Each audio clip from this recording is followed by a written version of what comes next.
Hello, this is Morale Bernard with more from the world of football, footy. And so today we can look at forward play. A good forward line is perhaps a club's chief asset. And by the way, I'm sorry for interrupting this, but I just need to say please subscribe to the channel and please share the videos, but please subscribe to the channel. Okay, so my first words were a good forward line is perhaps a club's chief asset. If the forwards continue to attack, the defence has an easy time. And as mentioned, the best defence is attack. It is not the man who scores that is necessarily the best forward, but to get goals should be the aim of a forward, whether he gets the goal himself or leaves a comrade to shoot the ball into the net. From this, it will be gathered that a forward should really understand something of the art of goalkeeping so that he may know how best to defeat the goalkeeper.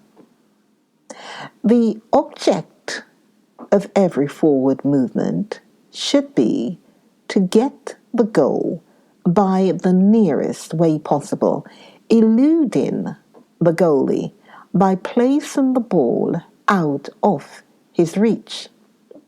We have all heard of Johnny Goodall's method in this line, or maybe you haven't, but anyway, we've all heard of it. It is a well-known fact that he used to put a tall hat on top of the bar and endeavour to knock it off. In this way, he practically put the ball wherever he wanted to, and this was the great secret of his goal-scoring power, which, as I have already remarked, is a chief asset in a forward. While we are on the point of shooting goals, another thing is to be able to take the ball on the run, which is to say that a forward should shoot without having to trap the ball. By doing so, he gives the goalkeeper no possible chance of knowing where it is going. If he can do this while running at top speed, he will certainly be an artist in this department. And no one was better able to do this than Stephen Bloom, the great international. I've often been asked what was the secret of his success, and I have always put it down to this reason: running at top speed and being able to give the ball without slackening down the final kick into the net. In the last decade, the forward line was purely individualist, and there were certainly many giants of the game. Combination was, generally speaking, unknown, and every forward was quite on his own. The forward line is now a combined one, and in one way it is more effective than the old style. It is hardly possible to get a blending of both, but it can be done. And if a team are unfortunate enough to do so, they would certainly come out on top at the end of the season.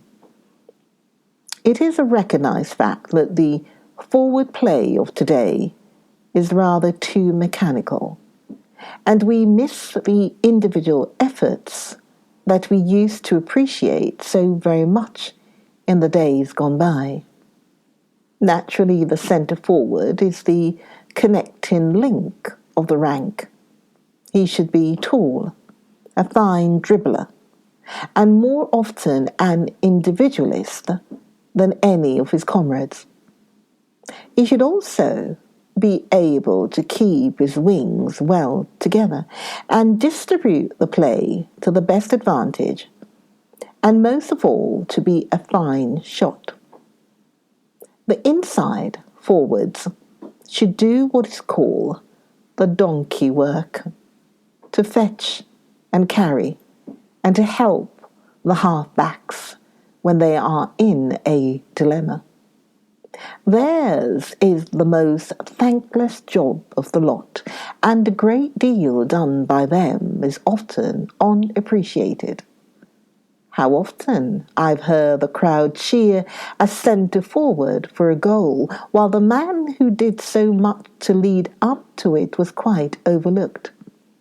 Happily, he has the consolation of knowing that the men with him quite appreciate his work, as also does the educated public.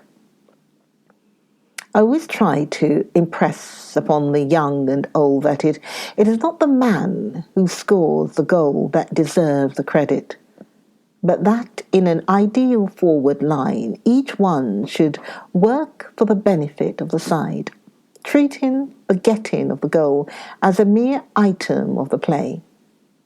Perhaps having played mostly on the inside, I may be inclined to be biased. Still, I think not, and I can, fortunately, plead my long connection with the game, and I care not what others may say. This is the esprit de corps that must prevail in any team, which intends to reach the highest pinnacle in the association football world.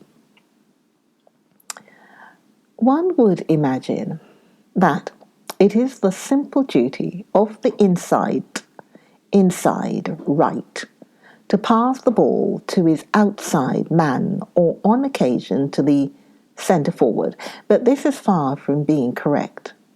And one of the most effective passes is from inside right to outside left or vice versa. From inside left to outside right. The reasons for this are obvious. In the first place, all the play is concentrated on the right wing, and the outside left, being correctly placed, passed it with a long swing to him, and that always means danger to the opposition. Another reason is that he retrieves the play to a certain extent by carrying the play right up the field and so giving the defence an opportunity to reveal itself. An inside forward must also come back for the throw-in when the ball goes out of touch. Coming to the outside man, he should be able to shoot accurately from any angle. Often, a great failing of his is running the ball towards the corner flag instead of making a beeline for goal. It is given to few to be able to land the ball in the mouth of the goal from the corner flag when on the run. And even if anyone is able to do so, it would certainly be more effective to make straight for the goal. I do not believe in an outside forward coming to the assistance of the defence, say, under exceptional circumstances. An outside may do so and receive a cheer for it, but it is much more important that he should be in position to take up the ball next time it is sent, where he should be waiting. One of the virtues that an outside man should possess is that of patience. Often on the run of the play, the ball goes on quite the opposite side of the field, and he must control the impulse to go after it. It is a great mistake to leave your place, for when the ball does come along, the outside man will be practically clear and have a straight run before him. I know it is a great strain on an outside man to stand still, while all the others are in the thick of the play. Still, it is his place to do so, and it should be done. Centering the ball is a great feature, and the best position from which to do so is about 30 yards out. Landing the ball close upon the 12 yards line. If he puts the ball further than that, the goalkeeper is in a position to catch it and thus save the position. The art of being able to place corner kicks effectively is a thing of the past. Perhaps this is due to the restrictions against charging the goalkeeper unless he is in actual contact with the ball. Still, it behoves an outside man to study this point. It may seem strange, but the best way for the outside right to kick is with his left foot. The same applies to the outside left. He should kick with his right foot. The reason here is surely obvious, because kicks with your left foot from the right wing cause a slight swerve on the ball. There have been many great forwards, both in the individual and combination line. Aston Villa maintained that Archie Hunter was the greatest centre forward and the best general that ever kicked a ball. And this statement is endorsed by very many competent judges. I was fortunate enough to see him play in Scotland when on tour 20 years ago, and he very greatly impressed me. As I was very young at the time, perhaps I should not make any definite statement. I had played with G.O. Smith, and he was a great forward, as also is V.J. Woodward, with whom I have played in later days. These three play the game as it should be played. With no unnecessary charging, they always got on the ball and knew when it was best to dribble and when to shoot. William Bassett of West Bromwich Albion fame was a great outside right and could centre the ball from any position. He and Johnny Goodall, now manager of Watford, made a great wing. We all know the abilities of Bloomer, who has been the greatest goal-getter of recent years. The outside left position is the most difficult one to fill in the forward line, and consequently there have not been so many giants in this position. Probably this is owing to the fact that few can kick as well with both feet. But with practice there should be no difficulty in acquiring this accomplishment. And I'm sure that in contemporary days today, you will be able to identify your favourite players who are able to kick with both feet. Yes. So we're looking at the past here, and you can assess and weigh things up, make your judgment in view of present time. Training. Let's have a look at training.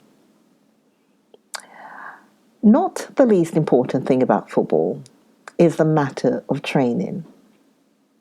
And nearly every professional club has a trainer whose business it is not only to get the men fit, but also to keep them so for 8 months. I've spoken to a great many whose work it is to get their men into condition and keep them so. And I find that a great many of them have different methods. But nearly all are agreed that every individual must be taken by himself. The majority of people, however, are not paid players, although, as I have already said, these are largely increasing in number, because year by year we see fresh clubs springing up, besides which every member of an ordinary club should be bound to turn out in as perfect a condition as possible. Many make a practice of walking to and from their work, and this in itself is excellent. When Montague Holborn was training for his Channel swims, he used to make a practice of walking from Catford to the city and also back. a distance of several miles, and this he found very valuable indeed. In the early days of some of the more important clubs, a great many of the players who were professionals went to their ordinary occupations all the week and used to play on a Saturday. When West Bromwich Albion, captained by William Bassett, won the English Cup against Preston North End 20 years ago, the Midlanders were all local lads whose wages totaled about £10 a week, while Preston's pay list was 4 times as much. Indeed, men who are regularly at work, especially if it be out of doors, and if it taxes one's bodily powers, need very little training. No one ought to play football unless he has a sound constitution, and every organ in the body must be sound, especially the heart and lungs. It is a game for those who are healthy and vigorous. A good plan is to pursue some exercise during the close season, the summer months. Professionals will tell you that August is their hardest month, a large number of them having done nothing since the end of April. Their muscles have become stiff, and they have probably too much surplus flesh.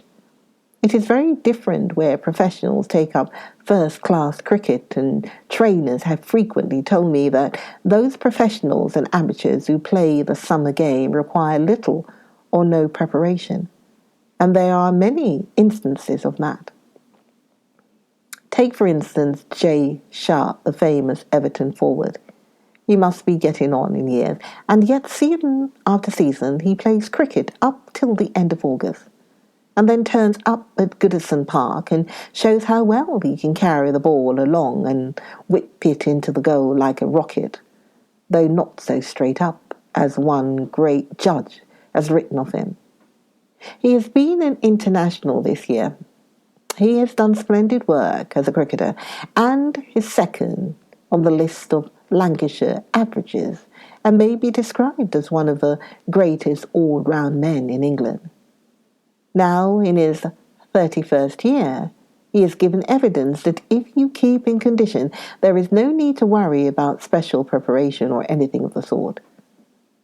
Another instance is E. Needham, the captain of Sheffield United, and perhaps the greatest half-back for many years that we have had. He is now 35. And it is a long time since he played his first international match, and long before he was a cricketer, he had made his name as a footballer.